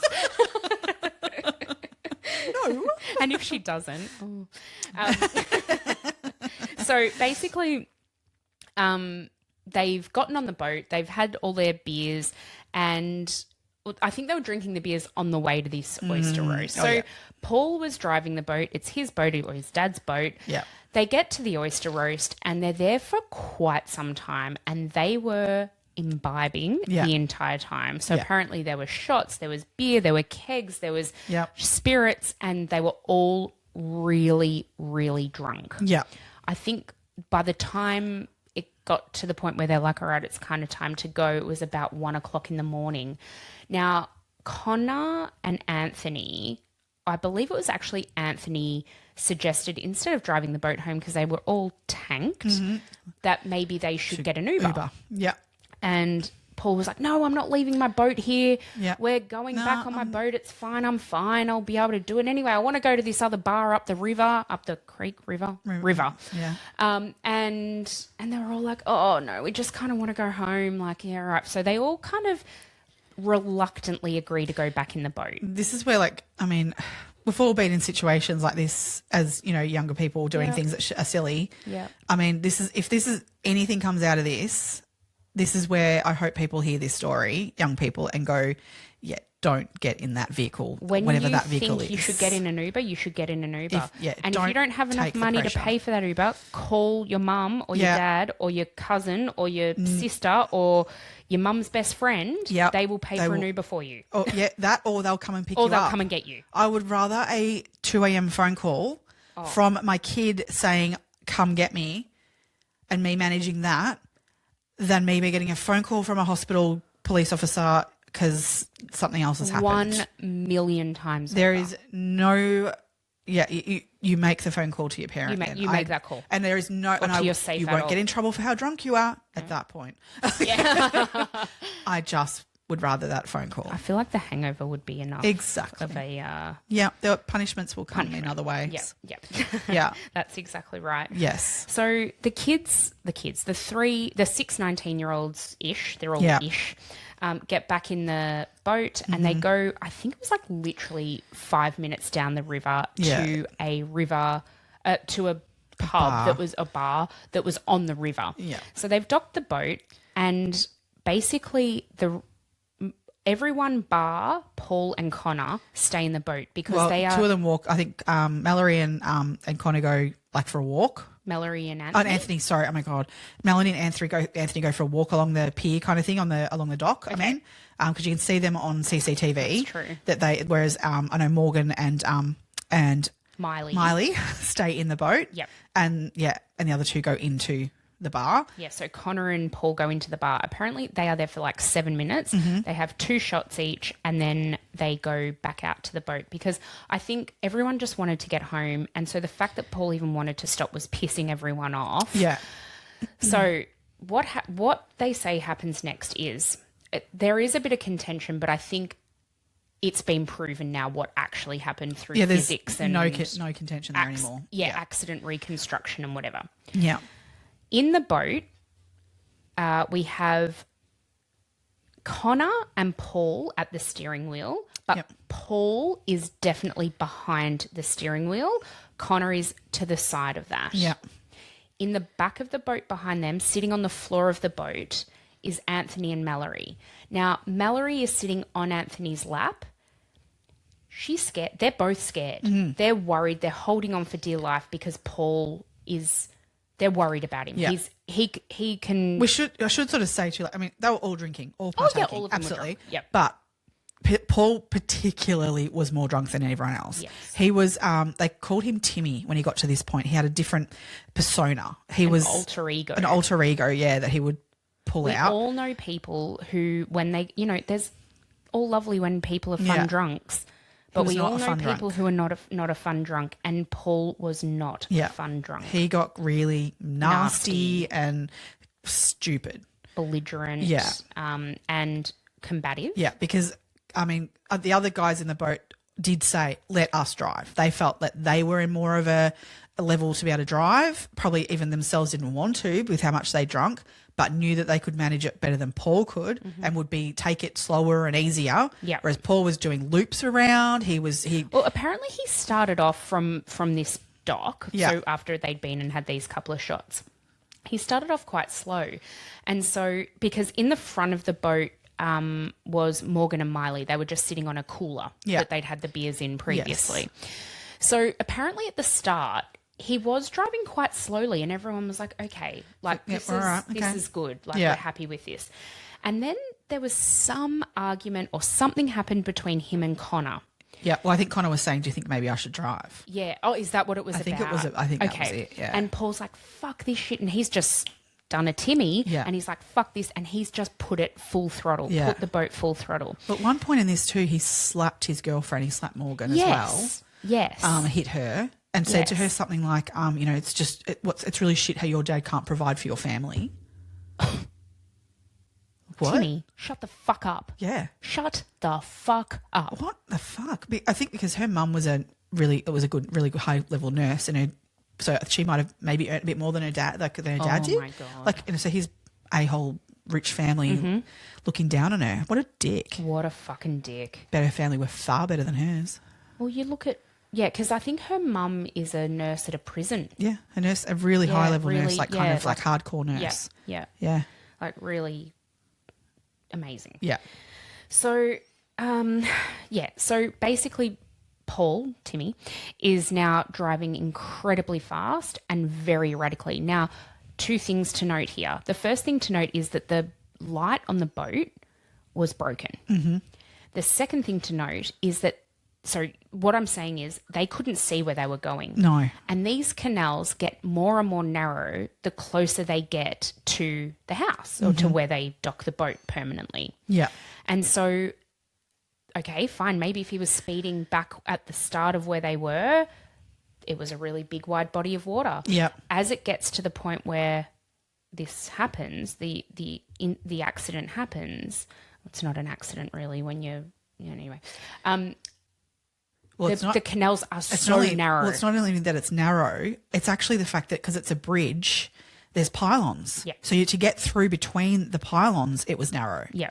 So I think the actual river itself was still quite wide there. Okay. Wide enough, obviously, that, needed a bridge, kind of stuff. But it wasn't that narrow at this point. But it was narrow to get through the pylons. Right, okay. Yeah. But what happened was because he was going so fast, we don't know if he didn't see the bridge in time or whether he just didn't give a shit and he just thought, he kept telling them, I know this river better than anyone. Like the back of my hand, I know how to navigate it. No, because he actually crashed into a pylon. Now, with the force of that, everyone bar Paul was thrown. Connor. And Connor were thrown from the boat. I think actually only Anthony and Mallory ended up in the water, and the others remained in the boat but injured. So I think, maybe Morgan might have come out of the boat. I think Morgan came out of the boat as well. Yeah. So because Connor fell, and this is why they can prove that he wasn't driving. Yeah. He fell forward and onto some things on the front there where he ended up injured in the mouth and he dislocated his jaw. So the way he fell onto some equipment and the equipment got damaged in the boat as well, with how he forced full forward. Yeah. But obviously with the impact from the front, the boat's tipped from at the back and thrown Mallory and Anthony out. Yeah. So Anthony said he heard Mallory scream as they've both taken off into the water, but that's the last he heard from her. Morgan injured her hand, like actually her fingers were like degloved basically, I think. So the boat crushed between, Yeah. so she was holding on to the outside of the boat, Yeah. holding on for dear life, obviously. Yeah. And the boat actually, her hand was crushed between the boat and the concrete pylon. That's right. Yeah. Unfortunately, Dick for Brains, Paul, who was driving, barely had much of an injury. He didn't even have barely had a scratch on him. Yeah. I can't remember what injuries Miley had. I don't think she had anything too significant. No, it wasn't too. I think she was pretty right. Yeah. But yeah, I mean, God. So they immediately are like, Anthony comes up from out of the water, is like calling Mallory.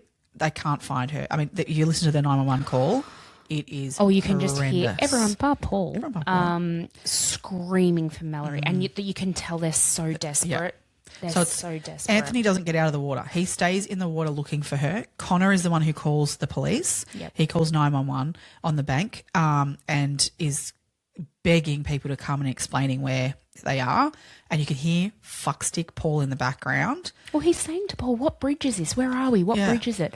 And it's Archer's, Paul's like, Archer's Creek Bridge, which they say there's only one bridge in Archer's Creek. We're under the bridge. We're under the bridge. Like, it's awful. Awful. Because you can hear the other three in the water screaming for Mallory. Oh my God. When the police and ambulance and everyone arrives on the scene to help look, etc., this is where things just turn real strange. Don't they? Real quick. Don't they? It's just so interesting. And there's body cam footage to back this of what happened. Of it up. It's all on video. It's very, very, very body interesting. Yeah. So many things. The biggest one that just gets me at this scene is finally Anthony's sort of out of the water because there's other people searching. I think they actually dragged him out. He wouldn't get out. He wouldn't stop looking. But eventually he does get brought in to get checked himself for injuries. And he's there and there's fucking Paul barely got clothes on, right?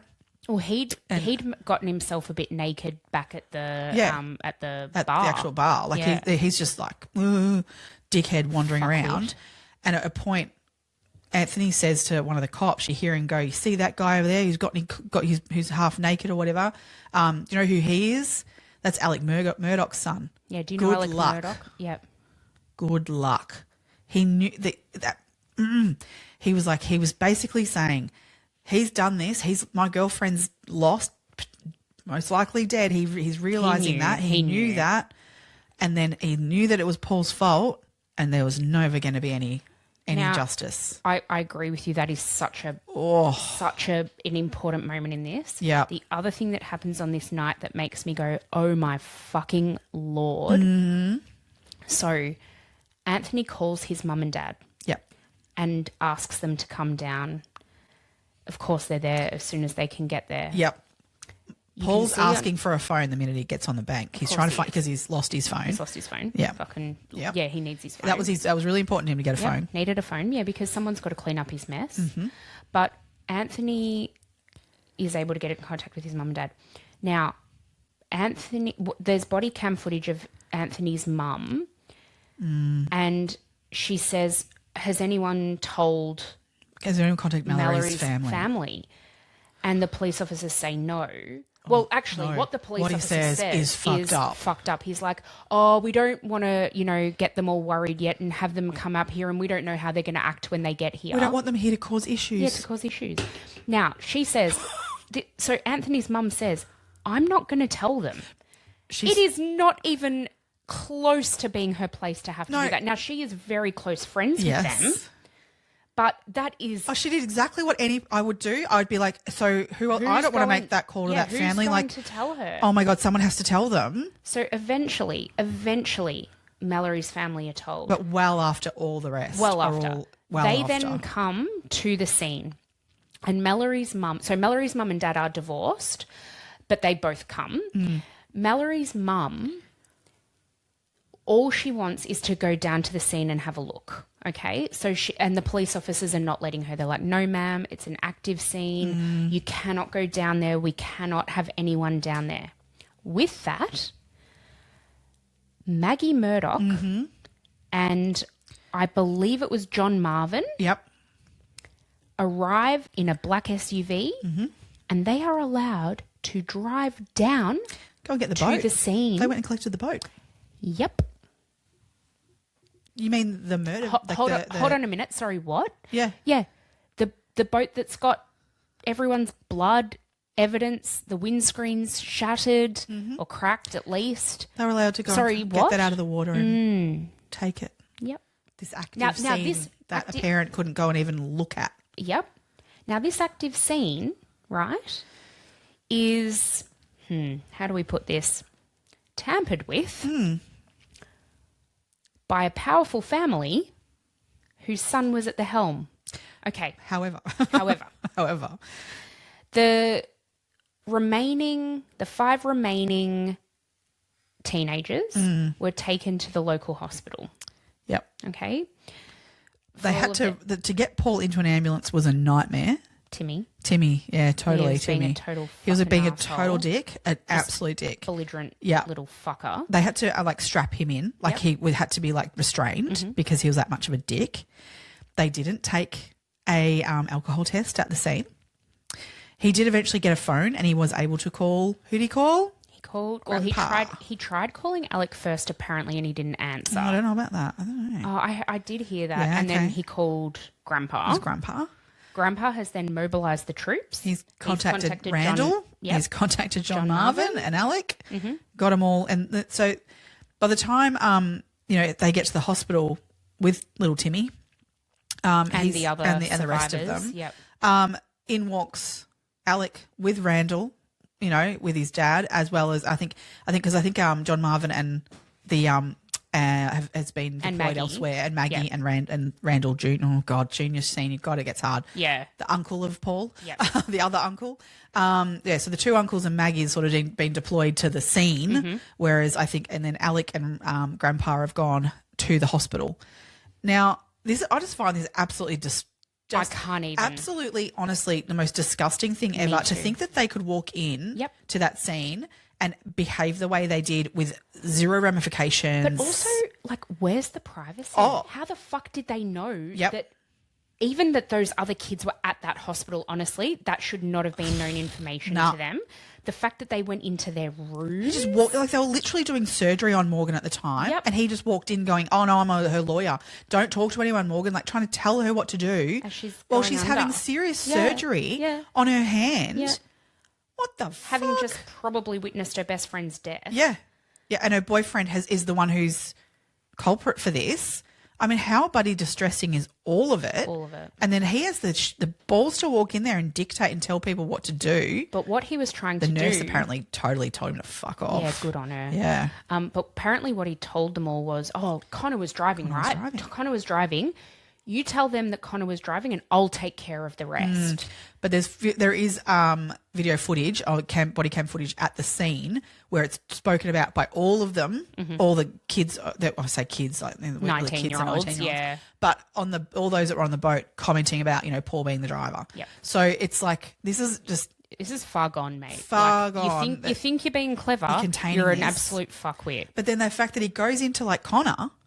And he says to him in the hospital, who he's got full it's bad. bad. He's got scars to this day on his jaw. His jaw was dislocated. He was in pain.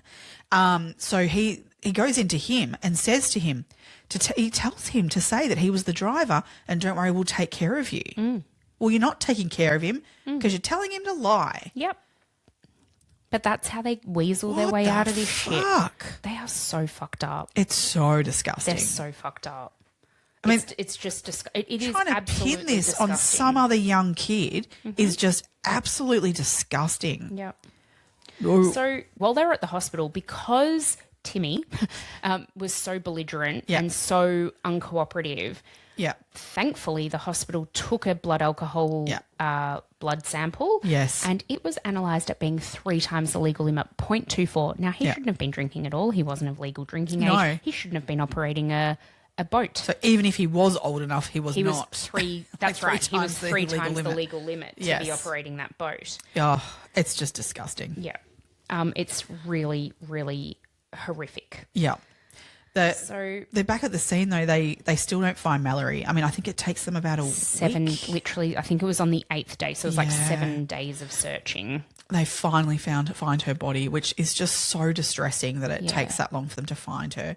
I mean, in that time, I can just imagine as a family that they're thinking, you know, trying to stay hopeful that she's going to be okay, but you just know that that's not possible too. Did you find it really interesting in the documentary where her mum is interviewed and she's like, you know, it didn't really occur to us at the time, but like, why didn't they ping her Apple Watch?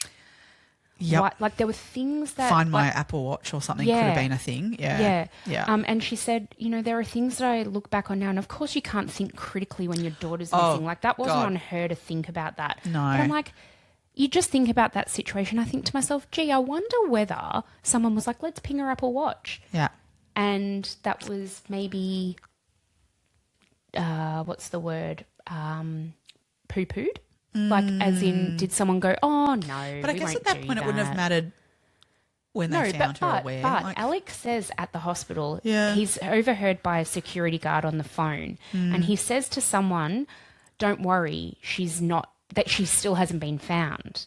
So I think he was hoping that she would never be found.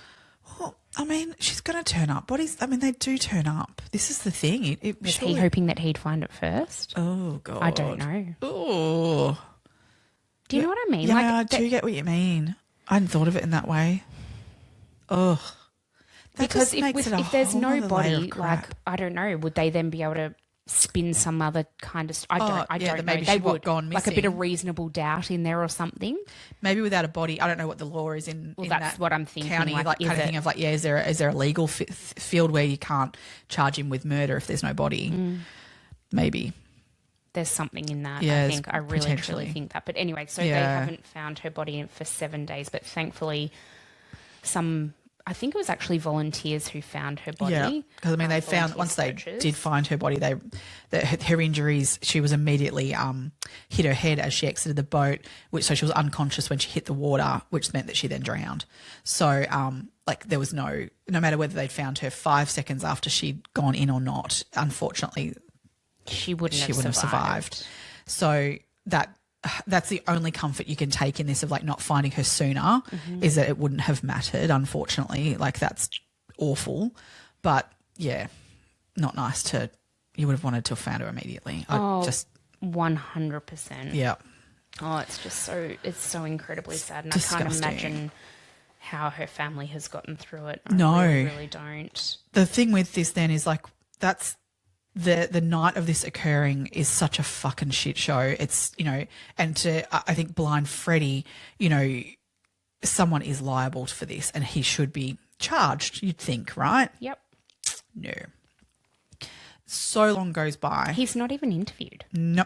As the driver of the vessel, he's not even interviewed. This just highlighted so much of how their influence and power had over law enforcement and all these things. It was just horrific. Yeah. And I applaud the young people involved in this.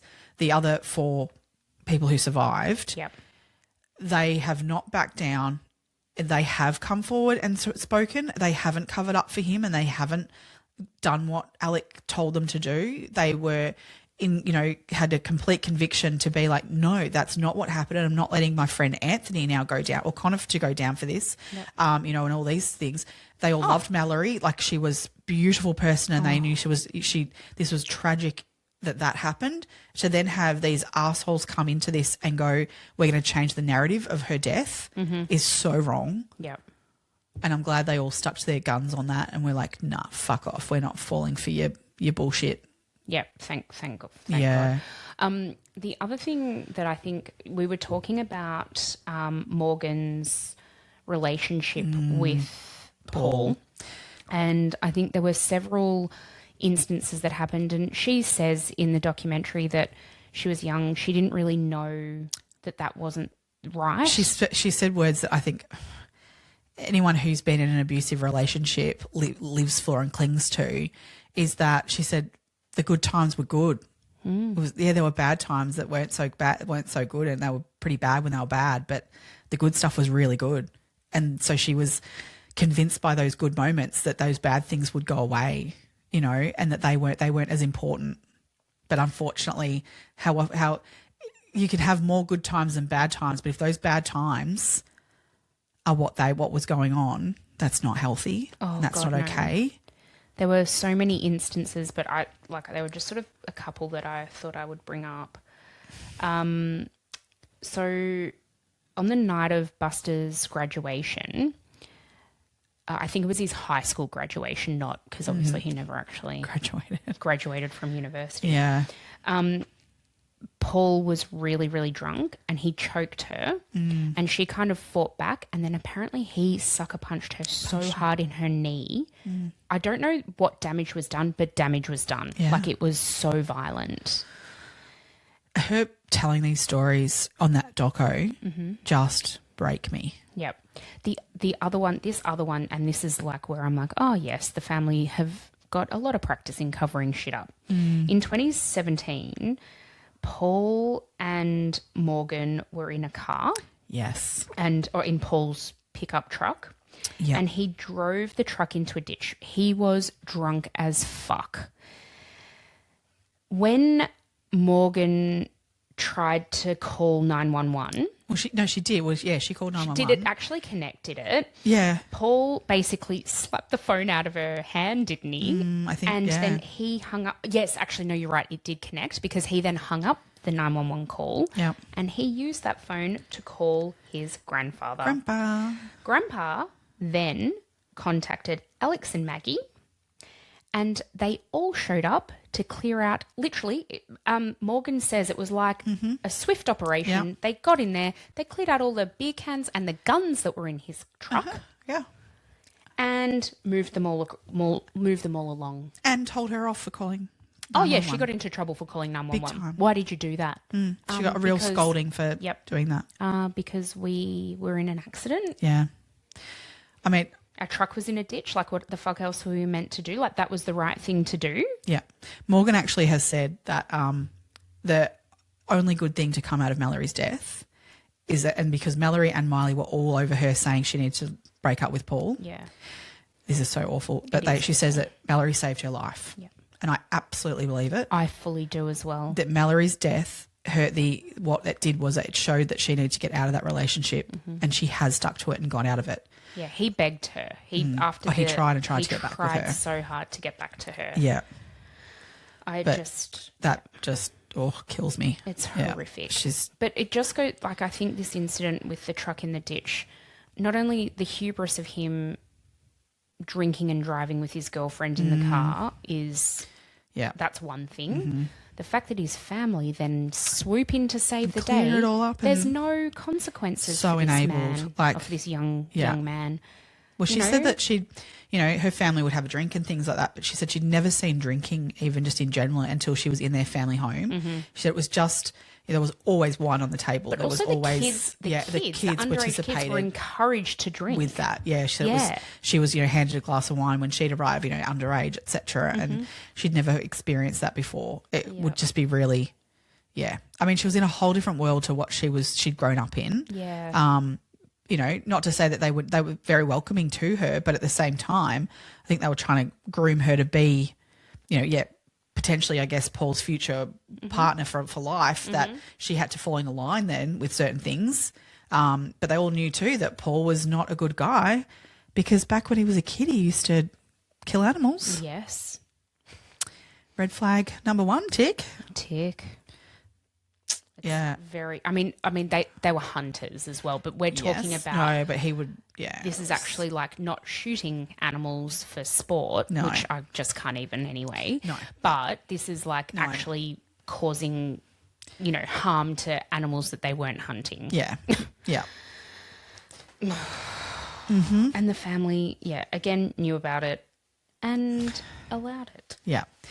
The only person I think that knew it and allowed it, but at the same time at least warned, was Gloria. Gloria at least had the foresight. She did say to Morgan, he's not a good guy. Yeah. And she told her about these things when he was a kid, of how he would do these things to animals and stuff. And she said, I just don't think that he's someone you should date. Yeah. Yeah. Yeah. Very, very good advice. Yeah.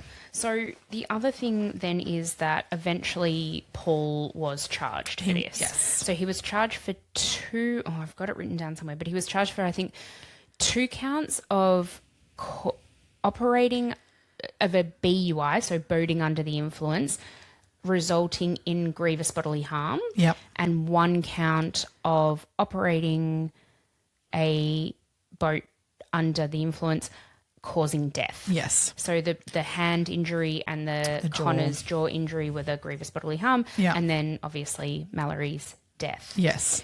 Now, that court hearing was a little bit interesting, though. wasn't it? Do you want to talk about that? Well, the interesting thing of it was that if anyone else was charged with those things, they might have been charged and like held in remand. In custody, 100%. They're in custody. Yep. Whereas that never happened for him. He rocked in his shirt and tie and sat down and did what he needed to do, signed the paperwork of like what his plea was, kind of thing of like what they were going to move forward to next, and then walked out and back home again in his shirt and tie. No. Anyone else? I think bail was something like $5,000. Like it was. I think it was 70 grand, Right. but it was nothing. Nothing for that for family. them. Absolutely. Yeah, Whatever for that family, it was nothing. probably the equivalent if it was $5,000 for us. You know, it was the equivalent of what was pittance in terms of like a bail. Yeah. Yeah. Yeah. It was a joke. An absolute joke. His bail should have been $2 million minimum, I reckon. Apparently, as he was arrested, right, for Yeah. the first interview that he actually eventually did, which was years later. I think it was 2 years later. Yeah, it was 2 years 2 later. years. Yeah. Apparently, as he was walking out, like after he'd been arrested, Yeah. Alex says to him, "We're going to be all right. Just keep your mouth shut and tell them you don't know who was driving."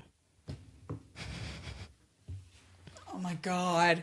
Sorry, at what point are you going to make your 19, now 21-year-old son Yeah. accountable for his actions? This is it. I'm all for protecting our kids. I Yeah. think as a parent, that's your natural instinct. But there comes a point where you cannot do that.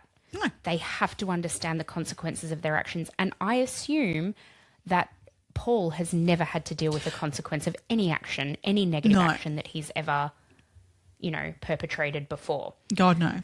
Well, I mean, even on that documentary that you see like where the others who now, they don't have any relationship with him, and like they were like best friends, and they're like, I cannot with you. He was very much, Paul was like, oh, we just carry on, like, Yeah. but they were, nope, I can't, I'm really pissed at you. I think it was really, I don't know, it gets me a bit where I think it was Anthony who said like, I'll always love him. He was my best mate, but I just can't. Yeah. Like, and I get that there's entirely. footage then, like, but Paul just moved on to like another yeah. group of people who wanted to drink with him and be in his Snapchats presence. of him like drinking the same way he was drinking. Like, Yeah. there's absolutely no like, hey, maybe I need to make some changes in my life. And I think that's where like Anthony was kind of getting at this point of like, if he had seen Paul take accountability and seen Paul make changes in his life, he could have supported that. Yep. But he can't support a dick who just literally has no accountability for his actions still. It's disgusting. Yeah. And that's a product of his upbringing. Like, he's never had to Absolutely. change his behaviour before, so it probably never even occurred to him that he needed No. to change. And this, I mean, we'll get into probably this a bit more next week, but like there is so much in that in terms of generationally where this has come from. I mean, I don't know if you read about now it must have been his grandfather. Something occurred and he put in an obituary for his wife, Oh, yes. Libby. Yep. She wasn't dead. She wasn't dead. And someone... It was a threat of like what's to come this if is you what'll continue to happen. do that. She was at a shop or something the next day, and someone's like, "I saw an obituary for you in the paper this morning." Because that was I mean, back in the day when that was like where everyone looked for those Yeah, things. that's it. Like, And she was like, "Well, I'm clearly not dead, but I probably need to be worried." sacks of shit. Yeah. So this is as you said, this is a generational thing. They think they're above the law. They think they can. I mean, you can't threaten your fucking wife. For Who fuck's does sake. that? Who does that? Who fucking does that? And then stays with the piece of shit and lives with him and oh my God. Because I mean, I think it was, early-ish days of them being married. I don't know. I can't remember what year it was that it happened. I think it was. I think they had some young kids. They had young children. Yeah, I think so. It was just, oh my God, no, get out. Oh my God, that piece of shit will kill you. Yeah. And he'll cover it up. Yep. Which she didn't. I mean, she was still around. Oh, She was there, well, up till, the next bit we're going to talk about. Yeah, we'll talk about she was that alive next. then. So, Yeah. but oh my God. Yeah. But that was just a little warning to Oh, her. 100%. Yeah. It's a threat, even more than a It's warning. threat. It's a full-blown Yeah, threat. he would have seen it as a warning, Oh, you know. God. So just in Mallory's honour, she was 19 years old. She loved rescue dogs. Yeah. She had her whole life ahead of her, and she was such a beautiful human being. I think there was a video of her on one of the documentaries that I watched from when she was a little girl, and she said she wanted to be a vet. But I think, she was looking into, other careers, and, how unfair. Oh, this is How it. unfair. But guys, never get into a car where someone's been drinking. A car, a boat, any vehicle where vehicle. a person's been drinking. That's Follow your gut. If it doesn't feel right, don't do it. And I bet you the remaining 4 at least, really regret. Oh, not doing that. absolutely. Absolutely. Yeah. Imagine living with that for the rest of your life. This is it. That's it. I mean, that's the thing. I mean, I don't know what's worse, to be honest. Like the fact, losing someone's life is just absolutely horrendous. But living through that and living with that knowledge of that occurrence would just be hell as well. So you don't want to be either part in that. No. I think this is probably a good point to leave it. Yep. And we'll come back next week and there's so much more to discuss, and then we can actually tie it all together too. Literally only halfway through this. Yeah. Literally, there is more to this story, which just is so fucked up. So fucked up. All right. Well, please come back next week. We would love to have you for the conclusion of this batshit crazy story. Yep. And thank you for joining us again today. We really appreciate everyone. Absolutely. Just a quick reminder that we are not on TikTok anymore. We've been banned. Come join us over on Instagram and have a chat over there about what our first week of this episode, this story of the Murdochs has brought and what you think of what we've spoken about so far before we get into part 2 next week. Mm-hmm. Stay curious, crime besties. Bye.